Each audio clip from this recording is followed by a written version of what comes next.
Let's talk about Donald Trump commuting the sentence of Roger Stone from 40 months in prison down to 0 months.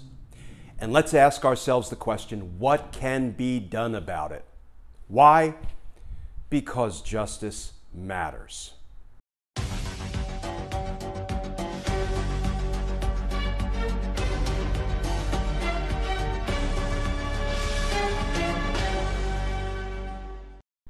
Hey all, Glenn Kirshner here.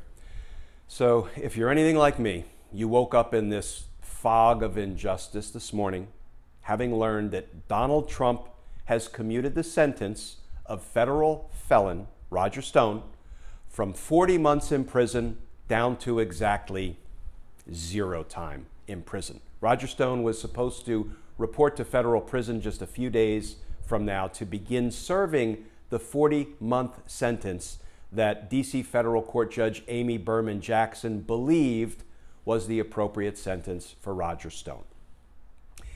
Here's the question we have to ask ourselves. What can be done about it? Because I suggest we can't just shrug our shoulders and say, well, you know, this is just the latest Donald Trump crime du jour, abuse du jour, and a president has broad power to issue pardons and commutations. We have to ask ourselves, what can we do about it? And I'll talk about that in a minute. First of all, a quick recap. Who is Roger Stone? He is a self-proclaimed lifelong dirty political trickster. For purposes of our discussion, he was part of Donald Trump's campaign, and he served as a messenger or a go-between for the Trump campaign and Julian Assange and Wikileaks. So you'll probably recall that Julian Assange, Wikileaks, had in its possession stolen emails and information from the DNC server, the Democratic National Committee server. And they used this stolen information, they weaponized it, they released it to hurt Hillary Clinton's campaign and help Donald Trump, together with Russia, get elected president. So Roger Stone was the messenger between the campaign and Julian Assange and Wikileaks. How can I say that? Well, I was in the courtroom during Roger Stone's trial. And guess who was hauled in, figuratively kicking and screaming, to testify? Steve Bannon. Now, he was a hostile witness to the prosecution. He didn't want to be there. He didn't want to help the prosecution try a case and perhaps secure convictions against Roger Stone. But he got up on the stand. He testified reluctantly. He remained an ally of Donald Trump and Roger Stone throughout, but he testified truthfully under oath that Roger Stone was the Trump campaign's access point to Julian Assange and Wikileaks. So Roger Stone then gets subpoenaed to appear before Congress and starts telling Congress a whole bunch of lies. And this congressional inquiry was no ordinary congressional inquiry. I mean, I think it could be argued that it was one of the most consequential congressional investigations of our time, right? Looking into Russian interference in our 2016 presidential election to get Donald Trump installed as president. So Roger Stone told a whole bunch of lies. He also threatened a witness, Randy Credico, told Randy Credico in writing, prepare to die. And, you know, just to throw a little extra evil in there, Roger Stone even threatened to kidnap Randy Credico's dog, Bianca. A real sweetheart, that Roger Stone. Well, Roger Stone was convicted by a jury of his peers of 7 federal felonies. 5 counts of false statements to Congress, 1 count of obstructing the congressional inquiry, and 1 count of witness tampering. And he was sentenced to 40 months in prison. And then last night, Donald Trump swooped in with what I would contend is both a corrupt act and potentially the crime of obstructing justice, and he granted Roger Stone a commutation of his sentence. A quick explanation of the difference between a pardon and commutation. You know, presidents do have broad powers to pardon people. And if a president issues a pardon, it means that the criminal conviction for that person is just wiped off the record altogether. It is erased. That person is no longer a convicted felon. If a president issues a commutation of a sentence, it means that the president has intervened to reduce the sentence imposed by the judge from whatever the sentence is down to whatever the president thinks it should be. In this case, not surprisingly, the president thought Roger Stone should spend 0 days in prison. So that is what he did in commuting Roger Stone's sentence. Here is the big ticket question. What can be done about it? Well, first of all, let's start with the proposition that this is a corrupt act. It is a corruptly issued commutation of a sentence for a couple of reasons. One, because Roger Stone, as the access point for the Trump campaign to WikiLeaks, as the person who facilitated the Trump campaign using stolen material, stolen emails, stolen DNC information, and weaponizing it to help Donald Trump unfairly win the election, Donald Trump is arguably knee-deep in potentially criminal conduct, together with Roger Stone. But there's another reason I say that this commutation is corrupt. In recent days, Roger Stone gave an interview to a journalist named Howard Fineman. And Howard Fineman shared some of the information that Roger Stone told him.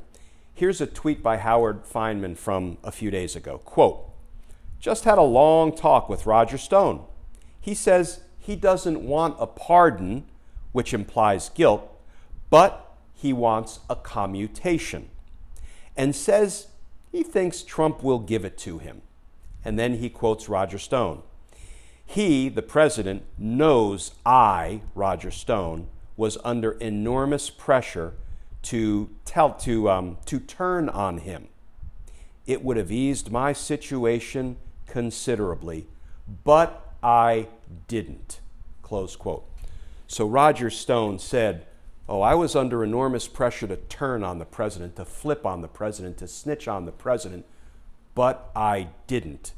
And now, Donald Trump, I want a commutation." And Donald Trump obliges. So what Donald Trump has just done is hide, conceal, suppress incriminating information that Roger Stone could have provided by his own account. He said, "Look, I've got the goods, and I had to suffer enormous pressure not to flip on the president, but I didn't flip, and now I want a commutation." That's corrupt. Whether you call it a bribery, an official act done by the president in exchange for a thing of value from Roger Stone, not incriminating you, not sinking you with what I know you did. Call it bribery, call it extortion, call it an abuse of office, call it a conspiracy, call it what you will. It is deeply and inarguably a corrupt act. So what do we do about it? Two possible things. First of all, there is no law that says a president cannot rescind or revoke a pardon or a commutation. Think about it. What happens if tomorrow Donald Trump says, "I've received some more information, I've thought differently of it, and I rescind or revoke Roger Stone's commutation"? Unlikely, but lawful, within a president's discretion. There is nothing that says the next president, President Biden, a law-abiding president who will appoint a law-enforcing attorney general, that he can't say, "I have looked at this, I've received additional information, it's been investigated, it was corrupt, it was improper, it was an abuse of the office of the president, and it was probably a crime, so I am rescinding or revoking the commutation that Donald Trump issued." People will say, how can you do that? There's no precedent. It's never been done before. Folks, at one point in time, everything that was done had never been done before. It's called a maiden voyage. Sometimes you have to take a chance and do what's right and do what's just and do what's in the interest of the American people, even if it's never been done before. as long as it's the right thing to do. And this assuredly is the right thing to do. And it should be done. Then there will be a court battle, and the court will decide whether a deeply corruptly and criminally issued pardon or commutation of a sentence is the kind of thing that the courts want to buy into, support, declare lawful. It's void against public policy, folks. And I think most reasonable judges would rule that a corrupt pardon, a criminal commutation, cannot stand and will not stand. The other thing that can be done is, again, in January, when we have a law-abiding president and a law-enforcing attorney general, whoever he or she may be, the Department of Justice can challenge this commutation, can go into court, can try to take Roger Stone into custody and let Roger Stone argue that this wasn't a corrupt commutation of his sentence. He demanded it. He blackmailed the president in writing by saying, I could have flipped on you. I've got the goods, but I didn't do it and I won't do it if you commute my sentence. And that's exactly what Donald Trump did. Folks, you don't need to be an experienced prosecutor or criminal litigator or have gone to law school. This just makes common sense.